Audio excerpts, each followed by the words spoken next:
Hello friend, welcome back to my YouTube channel SSC math centre में। Friend, आज की video में हम बात करेंगे विभाजिता का नियम यानी rule of division. Rule of division की बात करने से पहले हम सम बेसिक कॉन्सेप्ट के बारे में समझते हैं, यानी सम बेसिक कॉन्सेप्ट क्या होता है।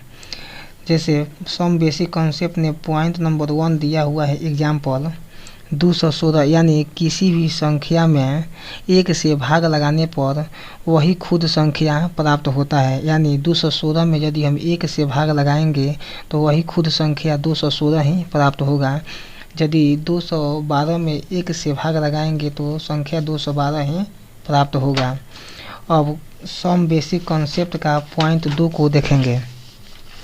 0 में प्रत्येक संख्या से भाग लगता है, लेकिन उसका परिणाम 0 ही प्राप्त होता है। यदि 0 में हम 2 से भाग लगाएंगे तो भाग तो लग जाएगा, लेकिन उसका परिणाम 0 प्राप्त होगा। इसे एग्जाम्पल 2 दिया हुआ है कि 0 में 5 से भाग लगाएंगे तो उसका परिणाम 0 ही प्राप्त होगा। कि n/0 यानी किसी भी संख्या में यदि 0 से भाग लगाएंगे तो वह संख्या अपरिभाषित हो जाएगी।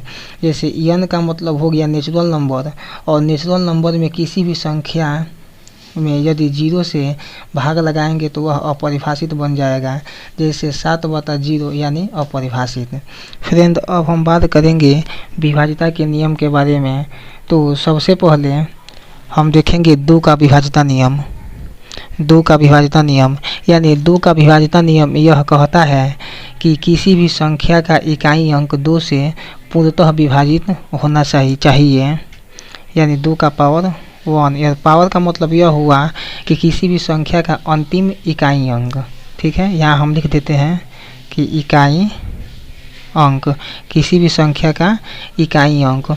और उसके बाद इसका एग्जाम्पल के रूप में हम देखते हैं और उसके बाद अच्छी तरह से हम लोगों को समझ में आएगा। जैसे एग्जाम्पल दिया हुआ है 248, इसमें इसका इकाई अंक 2 से कटना चाहिए। तो देखिए, तो यदि हम इसमें 2 से विभाजित करेंगे तो यह हो जाएगा 124। इसी प्रकार एक और हम एग्जाम्पल को लेते हैं 356, और इसमें जब हम 2 से विभाजित करेंगे तो इसका इकाई अंक 2 से 6 पूर्णतः विभाजित हो रहा है। यानी यह हो जाएगा 178। यह 2 से कट जाएगा, ठीक है। अब 2 का विभाजिता नियम हम देख लिए। अब इसके बाद हम 4 का विभाजिता नियम कहता है।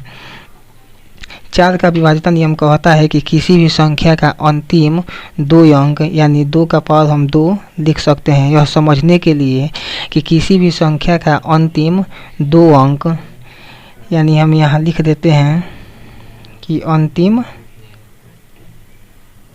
2 अंक।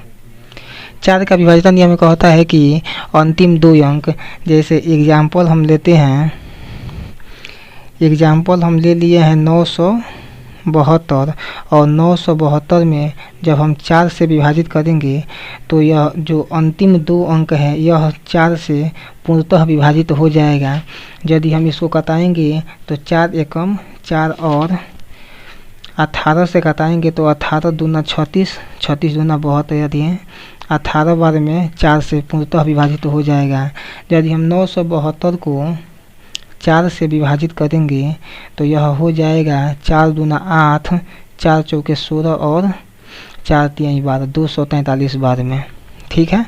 एक और हम एग्जाम्पल लेते हैं 856। तो 856 में यदि हम 4 से विभाजित करेंगे तो इसका अंतिम 2 अंक 4 से विभाजित होना चाहिए। तो देखिए, तो जो 56 है यह 4 से 14 बार में विभाजित हो रहा है। 4 दूना 8, 4 एकम 4 और 4 चौके 16। अब 4 का विभाजिता नियम यह हो गया। अब इसके बाद देखेंगे हम 8 का विभाजिता नियम। तो 8 का विभाजिता नियम यह कहता है 8 का विभाज्यता नियम यह कहता है कि अंतिम किसी भी संख्या का अंतिम 3 अंक, यानी हम 2 का पावर 3 लिख सकते हैं, और 2 का पावर यह 3 यह दर्शाता है कि किसी भी संख्या का अंतिम 3 अंक 8 से पूर्णतः विभाजित होना चाहिए। एक हम एग्जाम्पल के रूप में लिखते हैं। पहले यहाँ हम लिख देते हैं अंतिम 3 अंक, ठीक है। अब हम इसको एग्जाम्पल के रूप में समझते हैं। एग्जाम्पल हम 42,416, यदि हम इसको 8 से विभाजित करेंगे तो इसका अंतिम 3 अंक 8 से विभाजित होना चाहिए, तभी यह पूरी अंक 8 से पूर्णतः विभाजित होगा। यदि हम 416 में 8 से विभाजित करेंगे तो देखिए, तो 8 पचे 40 कैरी 1 और 8 दूना 16, यानी 52 बार में 416 कट गया। तो हम कह सकते हैं कि 42,416 8 से पूर्णतः विभाजित होगी, ठीक है। एक और हम एग्जाम्पल लेते हैं 46,744 में यदि हम 8 से विभाजित करेंगे तो इसका अंतिम 3 अंक 8 से पूर्णतः विभाजित होना चाहिए। तो 744 और बटा 8 करेंगे तो देखिए, तो 8 9 72 कैरी 2 और 8 तरीका 24, यानी 93 बार में 744 कट गया। तो हम यह कह सकते हैं कि 46,744 इस 16 का विभाज्यता नियम। तो 16 का विभाज्यता नियम यह कहता है कि किसी भी संख्या का अंतिम 4 अंक, यानी यहाँ हम लिख देते हैं किसी भी संख्या का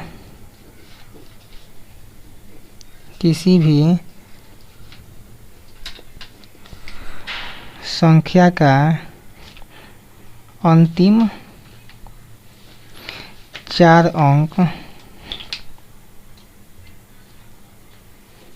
अंक, यानी कोई भी संख्या हो, यदि उसका अंतिम 4 अंक 16 से विभाजित होता हो तो वह संख्या पूर्णतः 16 से विभाजित हो जाएगी। इसको हम एग्जाम्पल के रूप में समझते हैं। यदि एग्जाम्पल दिया हुआ हो 48 54 24 और बता में 16, तो इसका अंतिम 4 अंक 16 से विभाजित होना चाहिए।